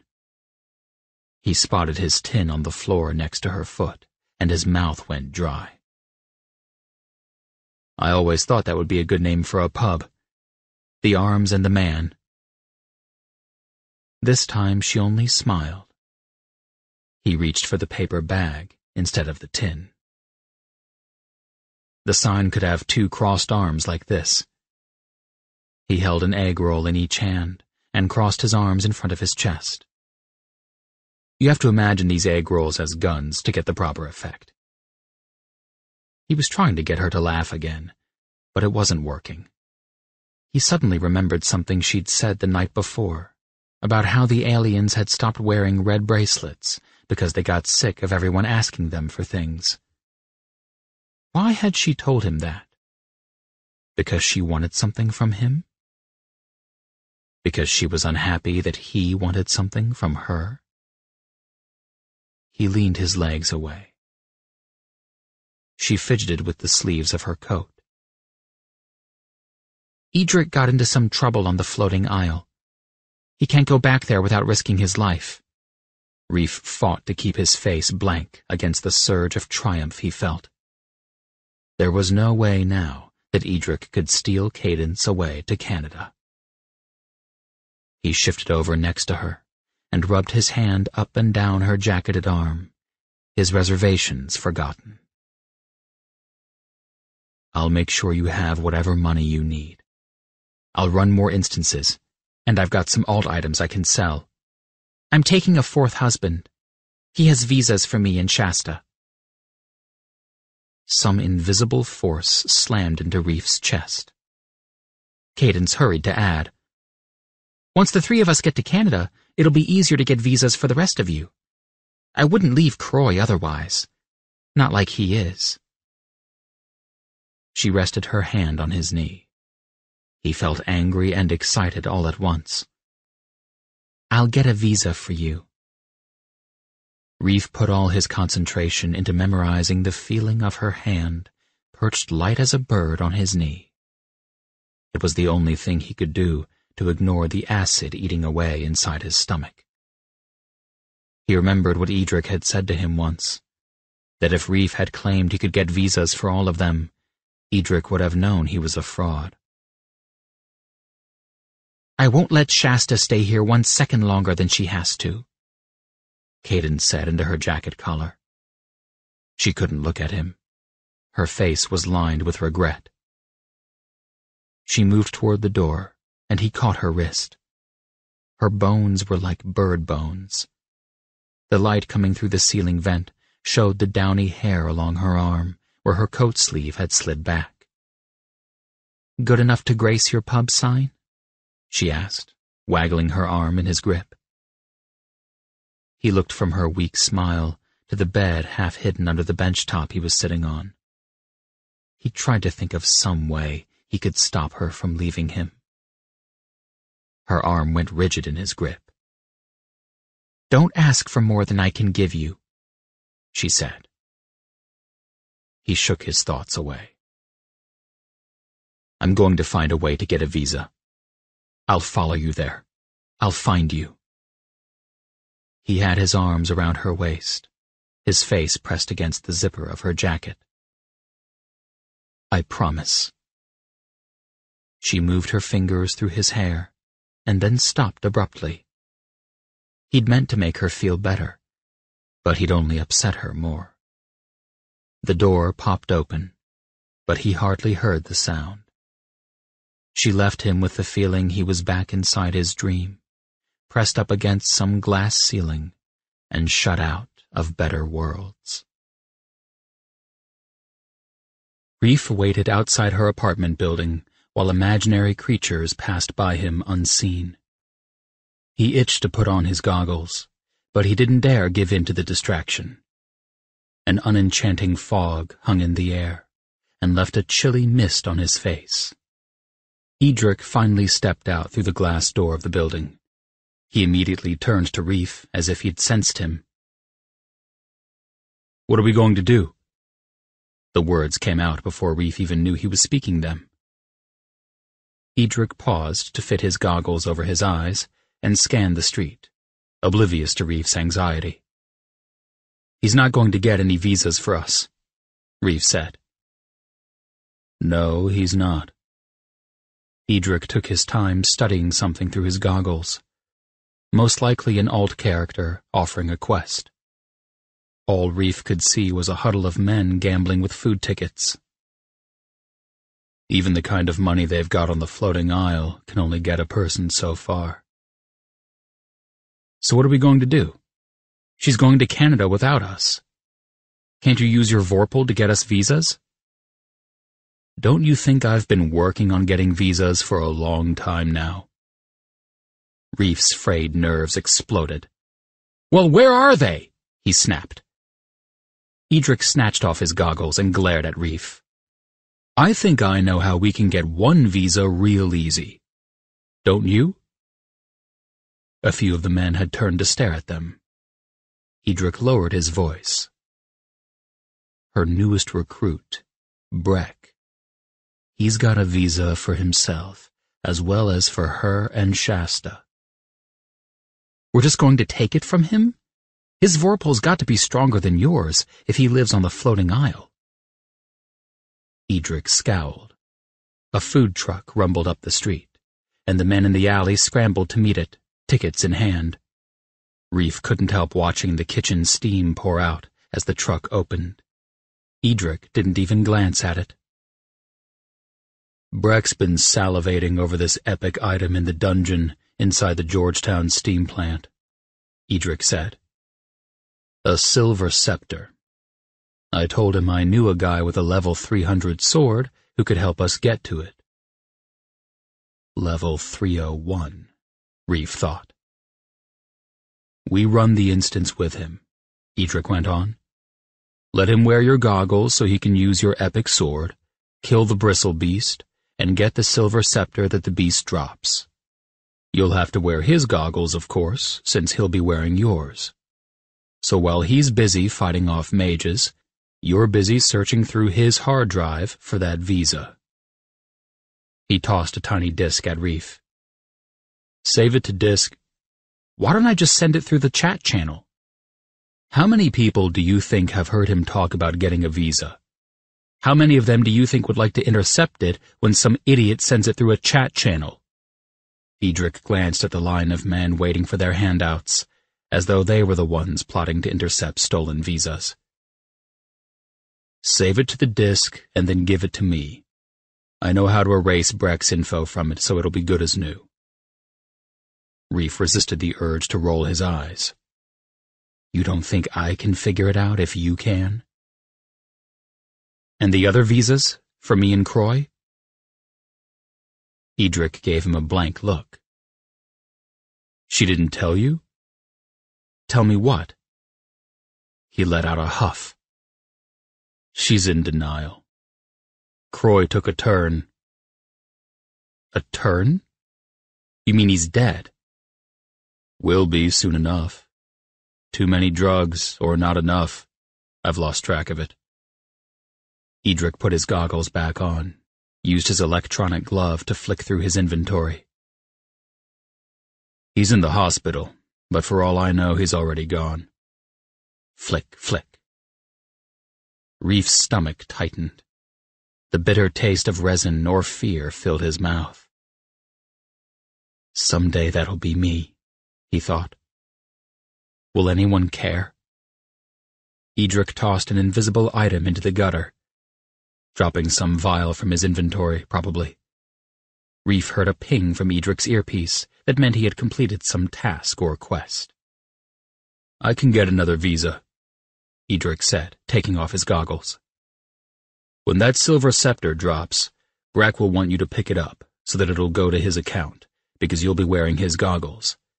Then you can gift the silver scepter to my contact before Brack realizes what you're doing. You and Brack swap goggles back, and we get away fast. The money we get for the scepter should be enough to put us just over the edge of what he's asking for a visa. It all sounded too convenient, and he hadn't forgotten the warning Edric's alien friend had given him. He watched a skirmish break out in the line at the food truck. On the back of the truck, a faded poster showed the president frowning with determination or disapproval. Reef couldn't say which. How do I know you won't screw me over? You talking to me or him? Edric joked, nodding at the poster. He's already done his share, Reef said. Moved to Canada and closed the gate behind him. But I guess that's how it goes when you've got the strongest Vorpal, right? Edric smiled so that Reef could see the breakfast still lodged in his teeth. He looked at the poster. Tough choice to make, wasn't it? On the one hand, you can let the guy with the strong Vorpal take over, call the shots. Or you can sit on your hands, afraid, and wait until some outsider takes over. Reef snorted. You're saying you want me to choose whether to be screwed over by you or by Breck? Or are we still talking about Mega America and Great China? I'm saying I rather prefer our own genetically created tyrant. I'm saying it wasn't such a bad choice to make. Reef shook his head. But what else could he do? He needed a visa, and Edric was right. The easiest way to get one was from a guy they knew already had one. He still couldn't stifle the unease spreading through him with the chill of the fog. I'll bring my friend Ollie along. We'll need more than just the 3 of us. 4 of us. You met my contact from the other place. The alien, Reef thought, and his unease grew. If this guy Breck lives on the floating isle, how did Cadence even meet him? I introduced them, Edric said. But if he was upset about it, Reef couldn't tell. He only pulled his goggles back over his eyes and turned down the side street. Georgetown, 9 o'clock. The Georgetown steam plant was a boxy concrete building whose long skinny windows and razor wire blockade lent it the look of a prison. Huge black funnels protruding from the top were sentinels. Reef and Ollie shivered in the fog while they waited outside a doorway someone had cut in the nest of wire. You're shaking, Ollie said. I'm just cold. Reef doubled over and tried to resist the urge to puke. He'd been stupid to let himself move up to 2 doses a day. There was no way he could hold out until after they ran the instance. And while getting high made Alt more immersive, it also seriously messed with his focus. I'm not going in there with you like this, Ollie said. I'm not saying I don't really need to grab some items I can sell, but... Reef fidgeted with his goggles. Yeah, sorry I haven't been around to... Ollie cut him off. If my character gets killed here, I have to run all the way to the metro station and back before I'll be allowed to resurrect. A little exercise wouldn't kill you. You're right. Maybe I can talk Seattle into installing a few more hills under its streets. Give me a second. Reef moved off into the dark by himself and opened his tin. He promised himself that he wouldn't let his focus drift. A figure emerged into the light from the goggles around Reef's neck. "Level 300, Edric said in greeting. 301, Reef corrected. "Ready to swap?" Edric nodded to another guy who was trudging through the tall grass of the empty lot. "This is Breck." Breck's wide grin was friendly enough, but his chemically bleached skin and blue contact lenses lent him a spectral look. "Hey there." His vorpal was like an envelope of air holding him apart from the rest of them. Reef thought it was making the grass at Breck's feet ripple, but he couldn't be sure he wasn't imagining it. It was the strongest vorpal Reef had ever encountered, and this was the guy he was supposed to fleece. It doesn't matter, he told himself. As long as he doesn't suspect anything, it's not a problem. Breck reached to shake Reef's hand like they were old friends. Reef yanked his goggles off his neck instead and handed them over. "Oh, right, we're getting started?" Breck tugged at a zipper on his form-fitting raincoat and produced his own pair of goggles. "Careful now. New model." Reef pulled the goggles over his head and gave Edric a quick glance. Edric's usually blank face was full of loathing for Breck. He turned to say something to his alien friend on his other side. "Ollie will be the tank." Reef pointed back to where Ollie was loading himself up with imaginary armor. "Breck, you hang back and do far-ranged attacks. If anything zeroes in on you, get close to Ollie so he can take the damage." Right, Breck said, wiggling Reef's goggles into place over his eyes. "We'll all get ourselves to Canada in no time." He flashed another smile that made his cheeks bulge under the weighty goggles. Reef bottled his rage. "Save it for the dungeon, where you'll need it," he told himself. "I've got an impervious elixir in my inventory," he told Breck. "You might want to drink it now." Ollie led the way through the opening in the razor wire to a pair of battered metal doors. A heavy chain dangled from one handle, its busted padlock lying in the grass below. Breck pushed his way to the doors and let himself in first. Edric's gaze lingered on the padlock. "Think he slept with her?" he asked Reef. The hatred in his eyes unsettled Reef. He was about to answer no when a wave of uncertainty hit him. Breck had visas. He lived on the floating isle. Why wouldn't Cadence sleep with him before sleeping with a guy whose house wasn't even big enough to stand up in? A new brand of hatred formed in Reef's heart. Inside, Breck was testing Reef's new sword, swinging it through the empty air. "Don't forget," Edric said. "Breck makes the kill. Reef picks up the silver scepter." Reef scrutinized him, wondering at the desperation in his voice. But the next moment, their goggles flashed to life. Leafy vines wrapped themselves around the steam plant's huge concrete beams and rickety metal ladders. Flame-colored flowers and fronded trees exploded through every opening in the levels overlooking the main warehouse. The towering white turbines, barely visible in the moonlight, were transformed into enormous hives, shuddering with some inner turmoil. "I don't think we want to get too close to the dragon nests," Ollie warned, staring up at the hives. The sudden barrage of images left Reef's head spinning. "Get a hold of yourself," he thought. His breathing had gone erratic. A warm, dizzying sensation spread through his chest and out to his limbs, courtesy of the resin now going bland in his mouth. For a moment, he felt pinned in by the chest-high plants projected by his goggles. He batted aside a spreading branch to find a grimy control bank that shouldn't show while he was wearing his goggles. It was part of the steam plant, not the game world of Alt.